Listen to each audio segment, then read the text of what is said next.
Before the Winter Ends is about a young 21-year-old boy called Omar, and the book is essentially a journey on his it's a journey on self-discovery for him and his mum. He's battling with being 21 and young and what to do after university, but he's also got a mother who's really unwell and he feels it's his responsibility to fix. And so I wanted to explore past and present and how one affects the other, but also how it can also affect the future, and the way that our past traumas colour our present, and how refugees are affected by what they have experienced, even if they don't want to talk about it. But also mental health and growing up in New Zealand and being a minority, and all of these are really important themes that I wanted to take with me during the writing process.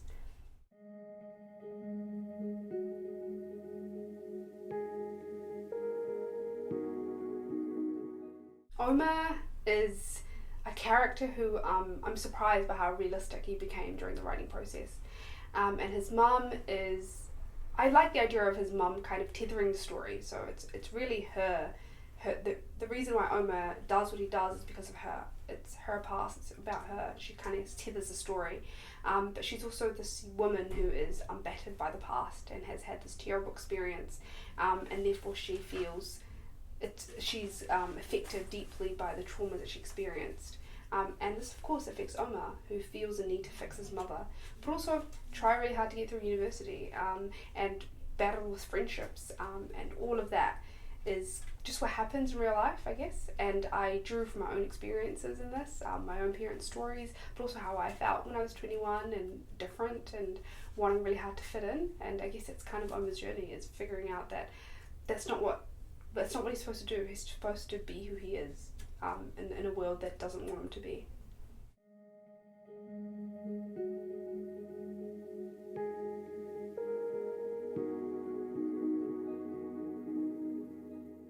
I was a fiction writer since as long as I can remember, so I've always liked writing stories and characters and dialogue.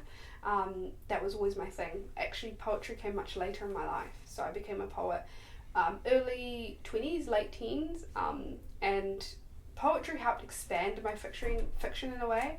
So it helped me see things differently, it helped me look for more details, I suppose, and poetry helped me express myself in a way that I couldn't quite do in fiction, because fiction is this expansive piece. You need to talk more about, you're meant to capture more than you think you want to.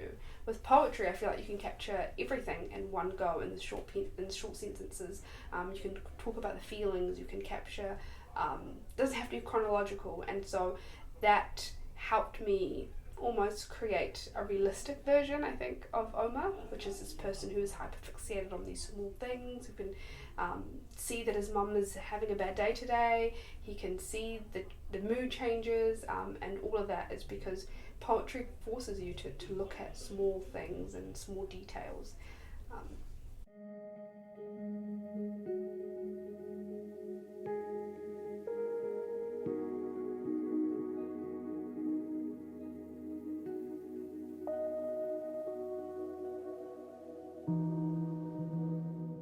I think this book, I didn't mean for it to be so sad, but I guess it's hard to write a story about displaced people and mental health and depression and not be sad. And so I think what happens is when I tell Omar's story through his eyes, you realise just how much he's also affected, and how much mental health is seeping into himself as well, even though he doesn't acknowledge it. So he too might have depression, he too has anxiety, and I think that's just a natural byproduct of the story itself. But in some ways I think I like the idea of a story being just having that tinge of sadness throughout, but also still challenging you to be somewhat hopeful. And so I wanted to take the reader on this journey where lots of sad things happen to the main characters, but you also know and hope that they're going to be okay, and so you keep reading. And I think that's what I was trying to capture with this book.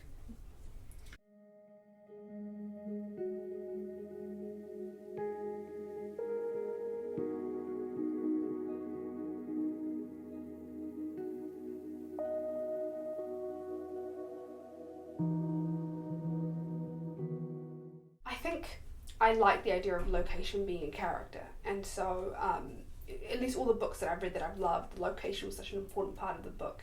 And so I grew up in Wellington, I grew up in Newtown particularly, and that location does have its own character, and I wanted Oma to be immersed in that, because that is where I grew up, and I wanted Oma to have that kind of experience. Of course, it's also coloured with my experiences, so I've also been to Egypt, I've been to Cairo, and I lived there for a couple months, and so Cairo has its own character, so the heat, the humidity, the chaos of Cairo contrasted to the cold and bitterness, but also the quiet of Newtown, or Wellington. And then the only place I haven't been to is Somalia, but listening to my parents talk about it, how Somalia was before the war, there's a sense of romance in the air, and so I also wanted to capture that when Asha is there. Is this kind of romantic, sleepy place, and it has its own beauty and its character, and then it's suddenly taken away from Asha through this pain and this war that erupts out of nowhere for her. So location is that sense of, it's its own character, and it develops and it helps push and propel Oma and Asha into the person they're supposed to be.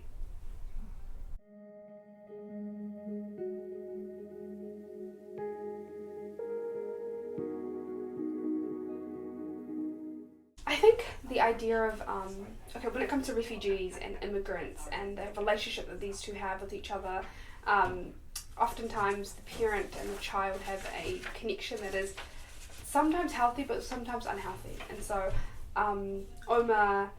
Asha deeply loves her son. It's her son. She cares very much about him. She wants a better life, and so she moves to New Zealand and leaves behind her home that she loves back in Africa, and she moves to this place that is cold and she doesn't know anything, and she falls into this depression, but she does it in the hopes that Oma has a better life.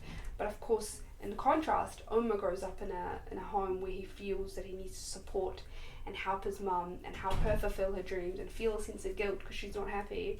And that is often the dynamic between children of immigrants or children of refugees. At least that was my experience, is that my parents came here to give me a better life, but I also must live a good life to give them a good retirement, or whatever it is.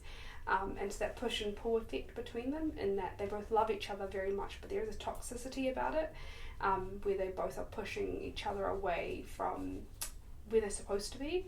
And so Oma realizes throughout the book that he can't fix his mum, and his mum realizes that Oma is his own person. And so that is essentially, I think, that's where I wanted my characters to end up.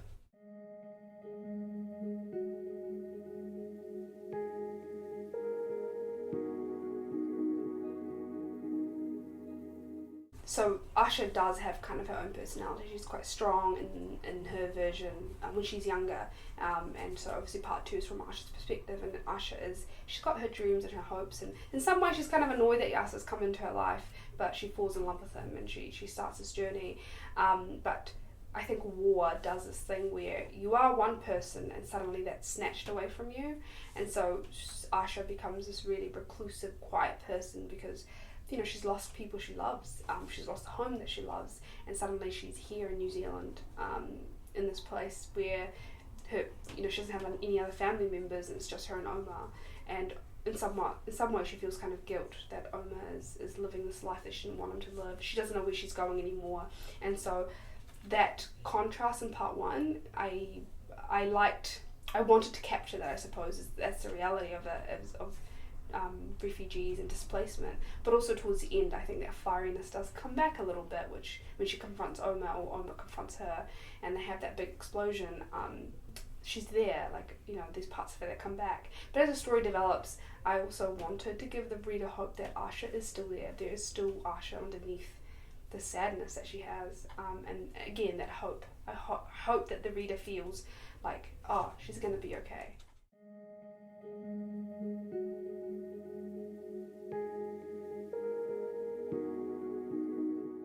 Yes, that is the question I always get, is why is Oma a boy? Why did you choose to have a male lead? And the truth is, Oma was meant to be a female lead. He was a young girl, and he did wear hijab like I do, but I think as I wrote the story, I found it very difficult to separate myself and that female lead originally, and so my friend just suggested, hey, change your gender, that might be the solution. And in some way she was right, it really helped create that separation, and suddenly Oma became his own person and kind of pushed his story on his own, and it helped me take a step back. But also I was worried about capturing a male perspective. I was like, oh no, what if doesn't sound like a boy's supposed to sound, but the truth is, I think when you just stick to an authentic story and you just try your best to create a character that is real, I think things kind of naturally fall into place, and I'm really lucky that Oma has become kind of a realistic 21-year-old boy.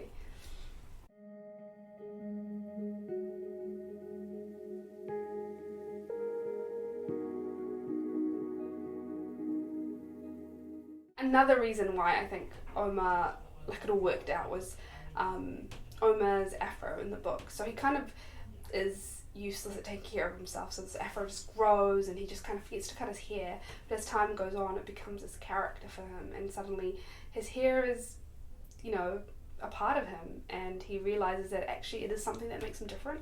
And it's not until he goes to Egypt that suddenly he realizes that, oh, this is this beautiful thing that nobody really, back in New Zealand he has issues with people touching it and looking at him and telling him to tie his hair up in the lab. But when he's back in Egypt, he doesn't get that, and so there is a sense that his hair goes on this journey with him, and that he doesn't really know who he is at the start, neither does his hair, and it's kind of there, and towards the end it has its place, and so does he.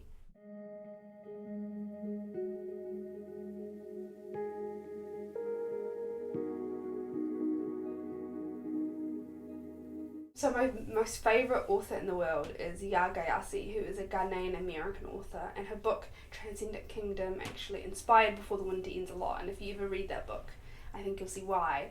And her book is about a woman who loses her brother and has a really harsh relationship with her mother, and so this grief that develops between her and her mum, but also her and her lost brother, is immense, and it kind of develops as the story goes on, and I've always liked that. I like the idea of feelings and emotions, or I guess non-conventional characters existing, and so I wanted to take that and kind of do my own thing with it, with trauma and with Asha's feelings and Asha's grief and Asha's past, and having that tell a story in its own way, having that be the character that sits with them, and she's also just a great writer, and her book Homegoing is also one of my favourite books in the world.